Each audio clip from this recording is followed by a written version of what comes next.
आज राहुल गांधी ने केरल में रैली की। इस रैली में राहुल गांधी ने बीजेपी सरकार पर जमकर हमला बोला। राहुल ने कहा कि मोदी सरकार में कोरोना में लोग जान गंवा रहे थे और पीएम मोदी लोगों से थाली बजवा रहे थे और जब इनसे कोई सवाल करता है तो उस पर हमला करने लगते हैं। और क्या कुछ कहा राहुल ने, देखिए इस खास रिपोर्ट में। लोकसभा चुनावों के दूसरे चरण का प्रचार तेज हो चुका है। चुनाव प्रचार को लेकर कांग्रेस सांसद राहुल गांधी ने आज केरल में कई जगह रैली की। इस दौरान कन्नूर की रैली में राहुल ने बीजेपी पर हमला करते हुए कहा कि अगर कोई बीजेपी पर हमला करता है तो बीजेपी उस पर 24/7 हमला करेगी। जब मैं संसद भवन में प्रवेश करता हूं तो भाजपा सांसद मेरी ओर देखते हैं और कहते हैं ये आदमी हमें 24 घंटे परेशान करता है। उनके मीडिया चैनल मेरी छवि खराब करते हैं। मेरी लोकसभा सदस्यता छीन ली गई। ईडी ने मुझसे 55 घंटे तक पूछताछ की और उन्होंने मुझे सरकारी आवास से बाहर निकाल दिया।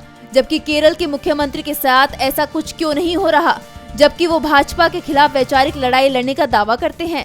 ये ऐसी बात है जिसके बारे में केरल के लोगों को सोचना चाहिए। इसी के साथ राहुल ने मीडिया पर हमला बोलते हुए कहा कि हमारे देश में केंद्रीय मुद्दे बेरोजगारी और ऊंची कीमतें हैं, लेकिन आप इसे राष्ट्रीय मीडिया में कभी नहीं देखोगे क्योंकि राष्ट्रीय मीडिया पर पूरी तरह से नरेंद्र मोदी का नियंत्रण है। राहुल ने कहा कि हम भारत के सभी गरीब परिवारों की एक सूची बनाने जा रहे हैं। इन सभी परिवारों में से एक महिला को चुनने जा रहे हैं। हर साल भारत सरकार रुपए डालेगी। उनके बैंक खाते में 1 लाख रुपए दिए जाएंगे। पीएम का दावा है कि उन्होंने संसद में महिलाओं के लिए आरक्षण का प्रस्ताव करने वाला विधेयक पारित कर दिया, लेकिन इसे 10 साल बाद लागू किया जाएगा। लेकिन हम सत्ता में आते ही महिला आरक्षण बिल लागू करेंगे। हम केंद्र सरकार की नई नौकरियों में महिलाओं के लिए 50% सीटें भी आरक्षित करेंगे।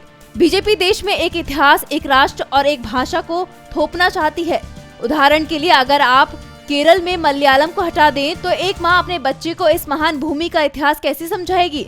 हम इसी की रक्षा कर रहे हैं, जबकि कांग्रेस और यूडीएफ देश की विविधता को स्वीकार करते हैं। हम विभिन्न भाषाओं, अनगिनत परंपराओं, अलग अलग इतिहासों और सबकी अलग अलग अभिव्यक्तियों को स्वीकार करते हैं।